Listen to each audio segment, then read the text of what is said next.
Hi, this is my cancer journal. I'm in cycle 5 of 6 nasty, aggressive chemo sessions, and I just try and give a weekly update to anybody else who's going to be going through this. And as a matter of fact, I got a call this week from Paul, one of my buddies from high school. We actually wrestled together.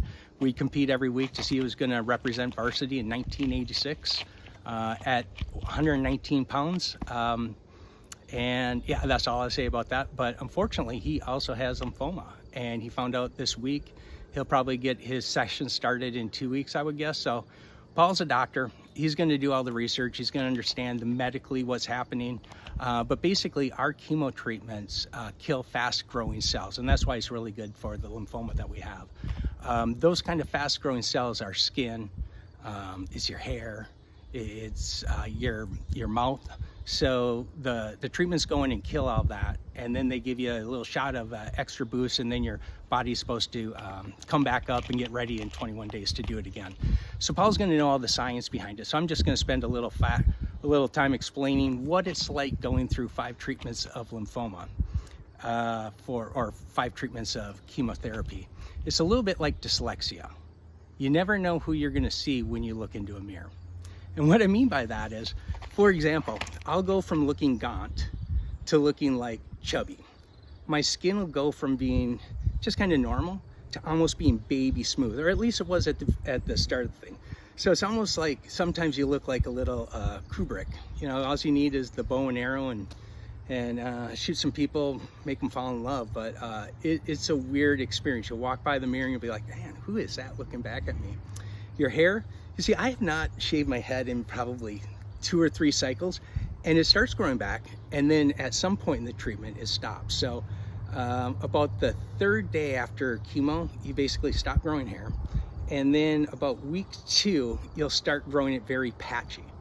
So it's just easier to keep it shaved, and then we'll see what happens when we're done with this, see if it grows back. Your mouth sores. You know, one thing that you can't see from the outside, and usually I look pretty good, but you know, people don't realize that underneath the covers things can be a little difficult. Insomnia is common. I've gotten probably 4 hours of sleep this past week, and I'm 11 days into the cycle. So I should be pretty good shape come Monday, because my immunity will be back up, and then it feels like for that week you just feel normal, and you're like, I can do everything that I used to do. And then you get this treatment again, and you're down for a week. But I will tell you that the cumulative effects of chemo are very interesting. Every cycle is very similar, where the first week you have some side effects from the drugs. Second week you have like your low immunity, and that has its own side effects like hair and stuff like that. Third week you're feeling good, and then you repeat the whole process again. As you're going through this, every time that you go through a treatment, your blood cells start going back up, and then you kill them off, and they never get back up to where they were. So when I was first going through treatment, I mentioned the skin, like baby smooth skin. I would have that at first. So chemo kills everything off. Your body starts producing everything that was killed off around week 3, and your new skin comes in. It's really nice. Well, my immunity isn't, or my blood cells and stuff aren't getting up as high as it used to be. So it's almost like, you know, you slowly go downhill.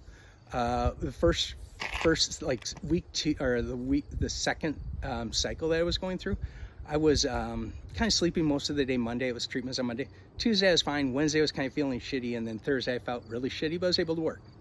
And I've been able to work this whole time, basically, all through treatment. I took off 1 week on the first treatment, just because that was pretty rough as your body gets used to it. But week 5, so this last week, was really tough to maintain. What you'll notice, and you might see me like close my eyes looking for a word, you have brain fog, you have some of that, but you just have to keep a good attitude. But this last week was really tough. Tuesday, Wednesday, Thursday were really tough. So I finally decided to take a week off for week 6. That's all good, and I'm not saying this to, you know, oh, poor as you, whatever. You know, there's a lot of people that have a lot worse cancers than Paul and I do. But what I'm looking for, the silver lining in all of this, my last session's coming up, so I'm super psyched about that. And then I get my PET scan on October 9th. and then I meet with my oncologist on October 10th, and I'm expecting a cancer-free diagnosis at that point. I still have 2 treatments of a monoclonal antibody. It's basically, it just helps your body produce more of the stuff, and there's very few side effects. So I'm looking forward to that. So, you know, in net, this is a pretty positive development. I'm just about through the nasty stuff, and I'm looking forward, and Paul, you're going to be able to do it too. It just sucks for a while. That's all I have to say about that. So hope if you're checking this out on Friday, you have a good weekend. Otherwise, take care.